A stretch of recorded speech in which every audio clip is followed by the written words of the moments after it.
Hi மக்களே, welcome to our VTP channel. Today cook with அப்பா. இன்றைக்கி குக்கிங்கில் அப்பா என்ன செஞ்சாங்கன்னா, புளி சாதம் இருக்குல்ல, அந்த பேஸ்ட் தாங்க செஞ்சாங்க. நம்ம என்ன தான் வீட்டில் ரொம்ப கஷ்டப்பட்டு செஞ்சாலுமே கோயிலில் கொடுக்குற அந்த பிரசாதம் அதுக்கு எதுவுமே ஈடாகாதுங்க. அந்த டேஸ்ட் நம்ம எவ்வளோ ட்ரை பண்ணாலும் வராது.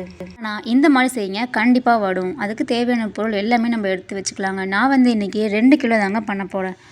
இது உங்களுக்கு 2 மாதம் வரைக்கும் நீங்கள் ஃப்ரிட்ஜில் ஸ்டோர் பண்ணி வச்சுக்கலாம். ஃபர்ஸ்ட் காஞ்ச மிளகா இருக்குல்ல, உங்கள் கைப்பிடியால் நல்லா 2 கைப்பிடி அளவு காஞ்ச மிளகாவை ஜாலில் அடித்து வச்சுக்கோங்க. இப்போ ஒரு பேனில் நல்லா ட்ரை ரோஸ்ட் பண்ணிக்கோங்க. என்னென்னா வெந்தயம் தாங்க 2 ஸ்பூன் நான் எடுத்திருக்கேன். 1 கிலோவுக்கு 1 ஸ்பூன், அப்போனா 2 கிலோவுக்கு 2 ஸ்பூனுங்க. 2 ஸ்பூன் வெந்தயம் நல்லா வறுத்துக்கோங்க. பாருங்கள், கோல்டன் ப்ரௌன் கலர் வந்துடுச்சு. இப்போ நம்ம ஜாலில் ட்ரான்ஸ்ஃபர் பண்ணிக்கலாம். இப்போ அதே பேனில் நம்ம ஆயில் போட்டுக்கலாங்க. ஒரு 8 ஸ்பூன் வரைக்கும் ஆயில் ஆட் பண்ணிக்கோங்க. அந்த ஆயிலில் புளி சாதம்னாலே பெருங்காயம் ரொம்ப முக்கியங்க. பெருங்காயம் நல்லா பிச்சு போட்டுக்கோங்க. பாருங்கள், நான் ஒரு 8 துண்டு போட்டிருக்காங்க எங்கள் அப்பா. நல்லா அது மொடுன்னு ஆகணுங்க.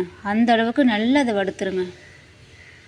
பார்த்தீங்களா எவ்வளோ சூப்பராகிடுச்சு பார்த்தீங்களா. வெந்தயம் போட்டிருக்கோம்ல, அதே ஜாலில் நம்ம இதை ஆட் பண்ணிக்கலாம். நெக்ஸ்ட் அந்த எண்ணெய் அதில் இருக்கட்டும். அதே எண்ணெயில் 2 கைப்பிடி அளவுக்கு கடுகுங்க. கடுகு வெடிச்சதுக்கப்புறம் கடலைப்பருப்பு 2 கைப்பிடி அளவு. கடலைப்பருப்பு போட்ட உடனே 2 செகண்ட் கேப் விட்டு உளுத்தம்பருப்பு போட்டுக்கோங்க. ஒயிட் போட்டுக்கோங்க. ஒயிட் உளுத்தம்பருப்பு அதே 2 பொடிங்க, கைப்பொடியால் போட்டாச்சா. இது நல்லா கோல்டன் ப்ரௌன் கலர் வரைக்கும் வறுக்கணும். பார்த்தீங்களா, நல்லா வந்துருச்சு. இப்போ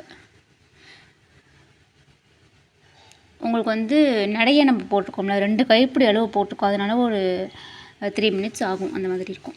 நெக்ஸ்ட் நம்ம ஜாலில் அடிச்சிருக்கோம்ல காஞ்ச மிளகா, அதை நம்ம போட்டுக்கலாங்க. இது நீங்கள் போடும்போது மாஸ்க் போட்டுக்கோங்க, உங்களுக்கெல்லாம் இடுமல் வந்துடும். மிளகா போட்டு அதை நல்லா ரோஸ்ட் பண்ணிக்கோங்க.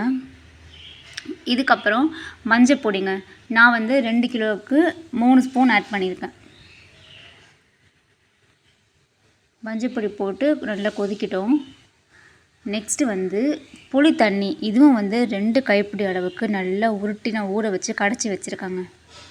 திக்காக கடைச்சிங்கன்னா உங்களுக்கு சீக்கிரமாகவே ரெடி ஆகிடுங்க. பாருங்கள், நல்லா திக்காக கடைச்சி வச்சுக்கோங்க. ஆனால் அந்த புளி வேஸ்ட் பண்ணாதீங்க. நல்லா ஃபுல்லாக கடைச்சி வச்சுருங்க. நல்லா கொதிக்கட்டுங்க. கல் உப்பு 2 கைப்பிடி அளவு போட்டுக்கலாம். எதுவுமே நம்ம 50 கிராம் 100 கிராம்னு அளக்க வேண்டாங்க. நம்ம கை தான் கிராம், அந்த மாதிரி. நல்லா கொதிச்சிருச்சு பார்த்தீங்களா. அதுக்குள்ளே கொதிக்கிறதுக்குள்ளே இதை போய் நம்ம அடைச்சிட்டு வந்துடலாம் நல்லா நைஸாக. பாருங்கள், நல்லா கொதிச்சு போச்சு பாருங்கள். கிட்டத்தட்ட ஒரு 45 மினிட்ஸ்லேருந்து 1 ஹவர் வரைக்கும் ஆச்சுங்க இது பண்ணுறதுக்கு. உங்களுக்கு 1 கிலோ வேணும்னா நீங்கள் எல்லாமே ஒவ்வொரு கைப்பிடி அளவு போட்டுக்கலாம்.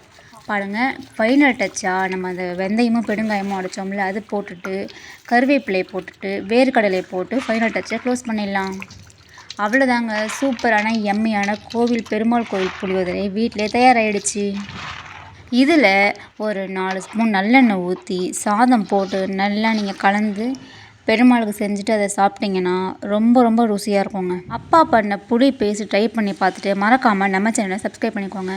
காலையில் ஒரு சூப்பரான ஒரு வீடியோவில் பார்க்கலாம். Tata bye. லைக் பண்ணுங்கள், ஷேர் பண்ணுங்கள், கமெண்ட் பண்ணுங்கள். தேங்க்ஸ் ஃபார் வாட்சிங். நல்லா சாப்பிடுங்க, நல்லதையே சாப்பிடுங்க.